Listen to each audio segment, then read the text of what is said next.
Fight fans, fight fans. This is Kurt DeVille with Counterpunch Boxing News, and I am live like I promised. I didn't but I'm off my flight. Of course, you know this is a travel day back to the casa, right? And you guys come in, hit that like button, if you will you? And we got some interesting news today for the chat, people, because we have a possible heavyweight showdown between the current champion or current champions versus former champions. So this is a very elite night that they're trying to put together, right? We got Javen Sugar Hill coming out. You know, shout out to October Red in the building, right? I think overall, boxing is headed in a good place. Now, I know this year has been a lot of different fights. I mean, a lot of different fights have taken place. Undisputed fights. Things that haven't happened in years in boxing, and what normally happens, we get kind of a Ash Wednesday, so to speak. We get an Ash Wednesday. Mama Lou in the building. Wayne, what's up, brother? Counterpunch to you. I'm doing well, man. I just wish this damn font would get bigger. Kurt, you think Tyson stained his legacy with Scriptgate? Nope. I mean, his legacy versus the way we supposed to look at Tyson, I don't think what he does past anything that he does right now should tarnish anything, because if it didn't tarnish him fighting Roy Jones Jr., why would it tarnish him fighting someone like Jake Paul? Skrilla 50 in the building. One of my armed guards in the house. What's up, brother? Counterpunch to you. Rod, Kurt, you think, yeah. But no, I don't think so. I think Tyson took that money and he's laughing all the way to the bank. He don't care. You think Tyson cares about that? You know, in fact, it could be people, the more people know the truth about that whole ordeal, the less we should stop caring. Because if it was scripted, we know one thing, that Tyson didn't do his best. So it's not like we're looking at him as poor 58-year-old man fighting a young guy. No, it's not like that. I don't see it like that at all. Not one bit.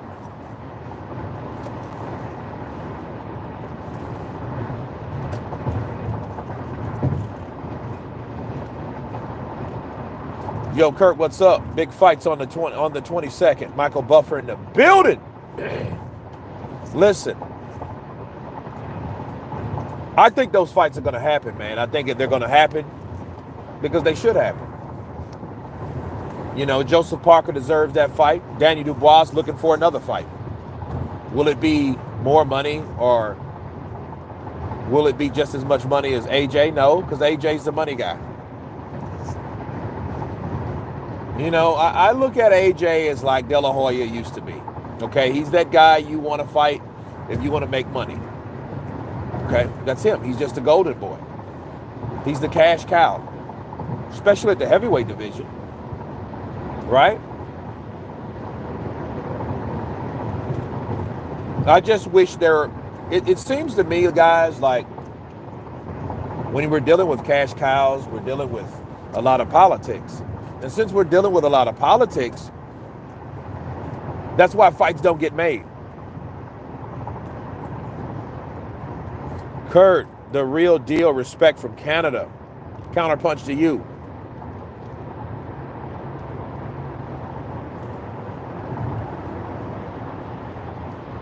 Greedy Belly.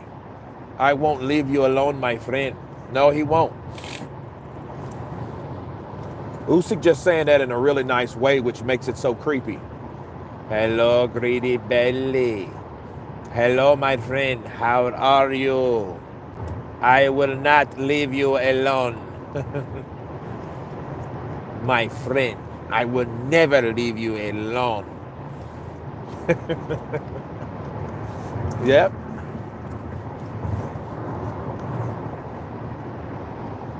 Kurt is the GOAT streaming in pitch black. Absolutely. I'm like Vin Diesel in this piece. Winning's winning. Ha! AJ will be no man's land if Fury wins and gets Usyk a third fight. Who will AJ then fight? Then Wilder. I mean, that's the only person that we can see him fighting at that point. But you know what? If Anthony Joshua gets left in no man's land and Tyson does everything that he sought out to do, you know what that would mean? That means that Anthony Joshua and Deontay Wilder are where they need to be, stuck with each other. Because you guys remember, the irony of that is there was nobody else but them. Tyson Fury was a distant memory because all we looked at him as is an ex-champion and a guy that used to fight. Now he's nothing like that. Alexander Usyk was at cruiserweight. So we didn't have any of these guys that are top guys today. So there you go. Okay, so I had to turn the light on so you guys could see the seriousness of how I'm coming with everything. Anthony Joshua and Deontay Wilder are stuck with each other. That's how it should be. Because unlike the beginning when they were both on top, when AJ was making all the M's and he was getting all the endorsements and the UK fans and part of that world loved him, then Wilder was the resistance. He was claiming that he would knock anybody out that stepped to him, including Vladimir, Tyson, Anthony Joshua, or whoever, right?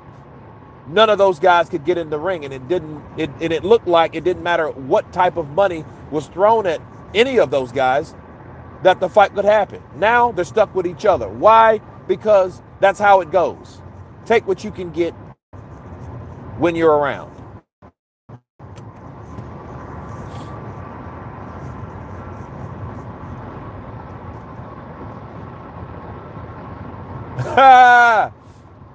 Scans Rant says, hey, you in the dark room like AJ? Nah, man, it's just dark.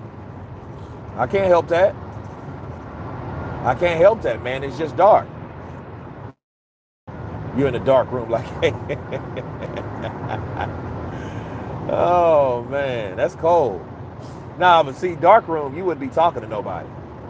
Imagine being in there without a cell phone. I bet you AJ had a cell phone in there. Hey, can I keep my phone? No, I just want to keep my phone, just in case someone calls. No, I mean, like, if I wanted to see somebody and somebody wanted to get to me, you get me. I need to be able to, you know. 3 days? No. I need my phone. 3 days, cool, no problem. But I need my phone. 3 days, are you mad? I need my phone. Not my phone, you get me. I want to see Jake Paul versus Jai Apataya. The end of Paul. Nah, man. I don't know about that. Jai Apataya? Bro, he would murder Jake, man. Guys like that are too badass. They're too badass. I want to see Jai Apataya fight Tommy Fury. See, everybody be talking about Jake Paul. We know Jake Paul is who he is. But Tommy Fury's supposed to be the boxer, right? So let's see what Tommy Fury has to do. Hell, we all talking about Jake Paul. Jake Paul produces money. So, you know, he has options. Anybody that produces money has options. So before we get, man, Jake Paul, he's a clown, he's this and that. Jake Paul is making revenue and money for himself and whoever he does business with. Okay? That's that. He has options. He doesn't have to do anything. He just turned down Dubois' IBF challenge today. Okay? So let that sink in. He doesn't need that. He doesn't need smaller accolades, which are actually huge accolades, because he's already producing the money. He doesn't need any of that shit. Okay? But Tommy Fury, supposed to be from a family of fighting men, he needs to come forth and show us what he's about. Yeah, you beat Jake Paul, but you're supposed to beat Jake Paul. If you didn't beat Jake Paul, you would have been disowned by your family. Okay? So we need to see what else Tommy Fury has to offer besides beating Jake Paul, because beating Jake Paul ain't good enough. Counterpunch. Okay? But Cawley should fight Big Bang. Yeah? Now, if that fight happens, oh, bro. Yeah, that's going to be sick. Yo, bro, if they get that fight made, that's going to be sick. And let it be all on the same night. Let Bakali fight Zane. Let Joseph Parker take on Danny Dubois and for his IBF strap. Let Artur Beterbiev repeat or revenge for Dmitry Bivol. Sick. I mean sick, bro. That would be a crazy night of boxing. All you got to do is throw AJ in there and fight Deontay. Give them about $6 million apiece. They'll do it for $6 million.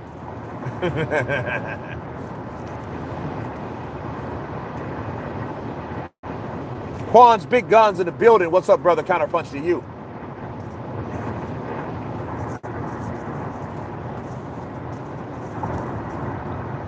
Tommy Fury can't box. 2 YouTubers almost beat him. Many thought KSI won. Yeah, I remember that. So what? Put him there with Jaya Pataya so he can get decapitated. And then, if he dares fight Jaya Pataya could call Jake Paul out. Say, hey, this is how you really box. This is how you really destroy a fighter. Like I did. Fight me now. Let's go.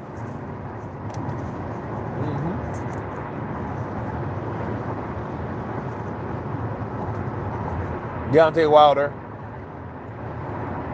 I saw Effie versus Bakali. No. Bakali would destroy Effie Ajagba. He's too one-dimensional, bro.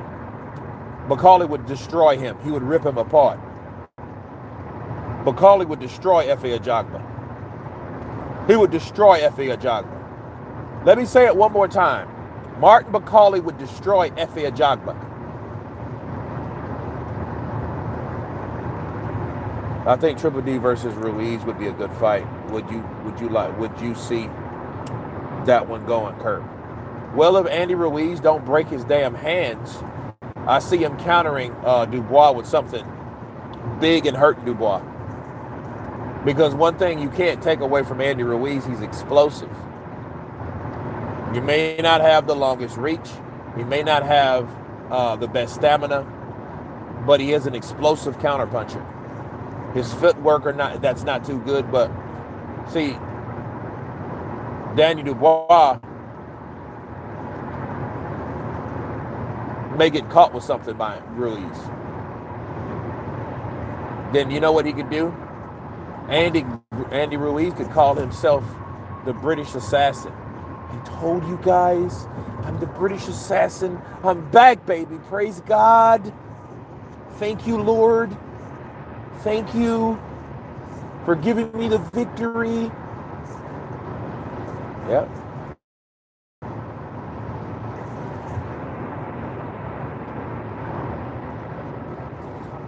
Yeah, so if he don't injure himself trying to land hard, yeah, he can catch Dubois.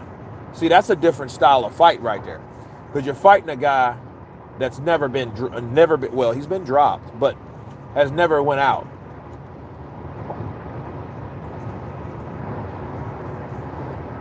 I want Daniel. I want the young lion. We both did the same thing to Anthony Joshua, knocking him down for it multiple times. So Daniel, let's get it on, man. Let's fight. Let's go. Let's give me the opportunity. Let me fight the winner between you and Joseph Parker. Please, Turkey. Please. No, Ruiz is the Snickers assassin. Yeah, okay. Until he hits you with a right and a left and a right and a left.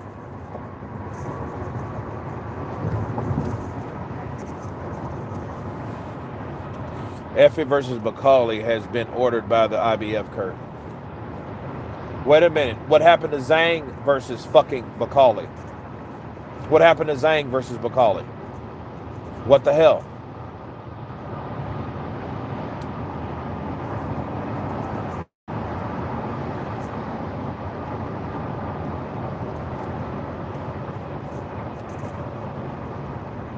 Somebody tell me what happened to Macaulay Zhang. Ugh.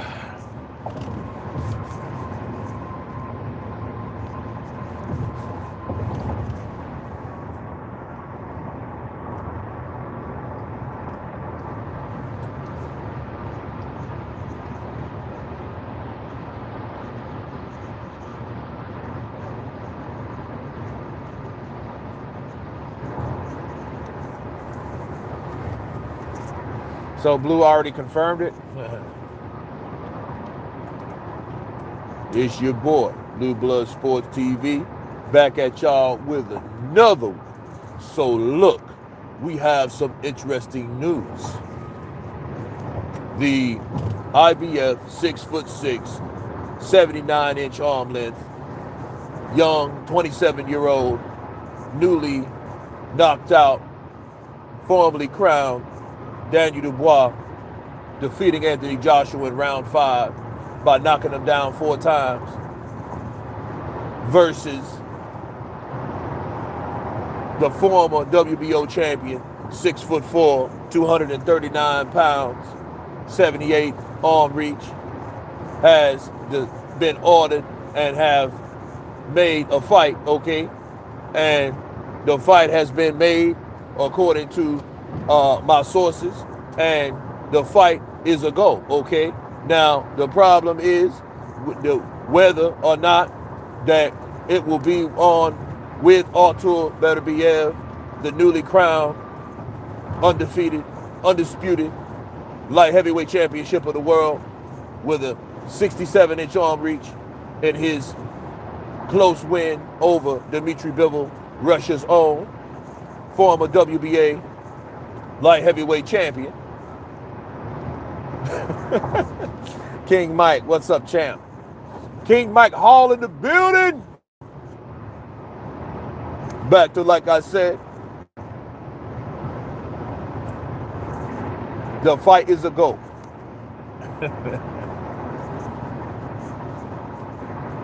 It's Zhang versus Caballero, both duckers. Man, I mean, I can live with that, though. Give me Zhang versus Caballero.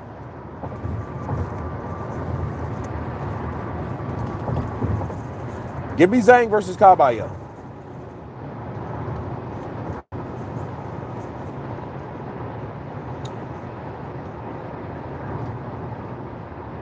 Will a Mike Tyson versus a Vander Holyfield 3 happen? Rice Productions, no. It will not happen.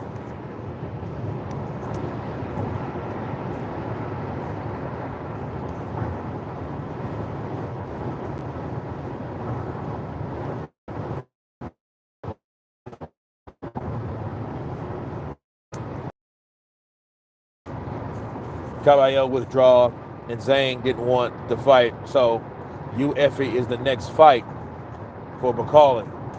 And that's if he fights him. I mean, they did the same shit to Filip Hrgovic.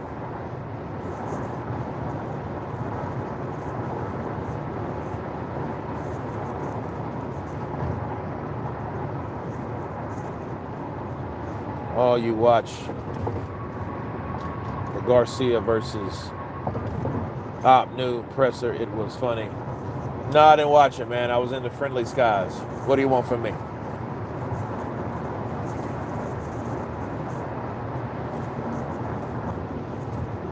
I'll take a look at it, though.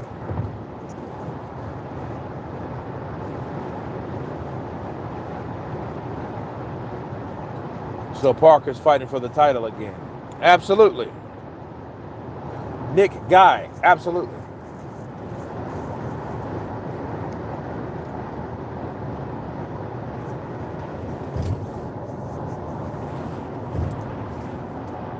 So that's what we have, peeps. You know, hopefully Danny Dubois gets it on with Parker. Okay, so I don't know what happened. Lost you guys for a second. But no worries. I wanted to formally get off of here and bid everyone adieu. But you guys be good. We will go live tomorrow and talk in depth when I get to my destination and I get back to the casa. Okay? But you guys be safe, be blessed, and everyone has been Counterpunch. Peace!